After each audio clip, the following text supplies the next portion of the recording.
ಸೀತಾಫಲ ಚಳಿಗಾಲದಲ್ಲಿ ಸಿಗುವಂತ ಪೌಷ್ಟಿಕ ಹಣ್ಣು. ಇದರಲ್ಲಿ vitamin C, fibre, magnesium, potassium ಸೇರಿದಂತೆ ಅನೇಕ ಪೋಷಕಾಂಶಗಳು ಇದ್ದು ರೋಗ ನಿರೋಧಕ ಶಕ್ತಿ ಹೆಚ್ಚಿಸಲು, ಚರ್ಮದ ಆರೋಗ್ಯ ಸುಧಾರಿಸೋದಕ್ಕೆ ಮತ್ತೆ ದೇಹವನ್ನ ಆಂತರಿಕವಾಗಿ ರಕ್ಷಿಸೋದಕ್ಕೆ ಸಹಾಯ ಮಾಡುತ್ತೆ. ಆದ್ರೆ ರುಚಿನೂ ಕೂಡ ವಿಶಿಷ್ಟ ಆಗಿರುತ್ತೆ. ಇದನ್ನ ಬಹುತೇಕ ಜನರು ಇಷ್ಟಪಡ್ತಾರೆ.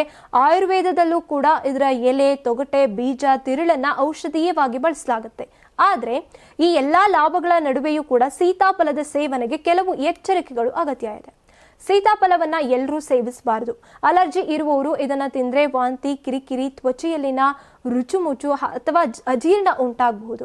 ಜೀರ್ಣಕ್ರಿಯೆ ಸಮಸ್ಯೆ ಇರುವವರು ಹೆಚ್ಚು ಸೇವಿಸಿದ್ರೆ ಹೊಟ್ಟೆ ಉಬ್ಬೋದು, ಅತಿಸಾರ, ಹೊಟ್ಟೆ ನೋವು ಕಾಣಿಸಬಹುದು.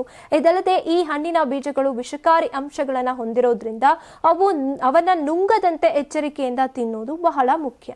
ಸೀತಾಫಲ ತಿನ್ನುವಾಗ ಹಣ್ಣಿನ ಬಿಳಿ ಭಾಗವನ್ನ ಮಾತ್ರ ಸೇವಿಸಿ ಬೀಜಗಳನ್ನ ಸಂಪೂರ್ಣವಾಗಿ ತೆಗೆದುಹಾಕಬೇಕು. ಇನ್ನು ಅತಿಯಾಗಿ ಸೇವಿಸೋದ್ರಿಂದ ದೇಹದಲ್ಲಿ ಕಬ್ಬಿಣದ ಅಂಶ ಹೆಚ್ಚಾಗಿ ಅಜೀರ್ಣ, ಮಲಬದ್ಧತೆ, ಹೊಟ್ಟೆ ನೋವು, ಉಬ್ಬೋದು ಮುಂತಾದ ಸಮಸ್ಯೆಗಳು ಉಂಟಾಗಬಹುದು. ಸೀತಾಫಲ ಆರೋಗ್ಯದ ಮಿತ್ರ ಆಗಿದ್ರೂ ಮಿತವಾಗಿ ಹಾಗೂ ಎಚ್ಚರಿಕೆಯಿಂದ ಸೇವಿಸಬೇಕಾಗಿರುವಂಥದ್ದು. ಇನ್ನು ವಿಶೇಷವಾಗಿ ಮಕ್ಕಳಿಗೆ, ಹಿರಿಯರಿಗೆ ನೀಡುವಾಗ ತುಂಬಾ ಎಚ್ಚರಿಕೆಯಿಂದ, ಅಲರ್ಜಿ ಇರೋ ಕಾರಣ ಎಚ್ಚರಿಕೆಯಿಂದ ನೀಡೋದು ಒಳ್ಳೆಯದಾಗಿದೆ.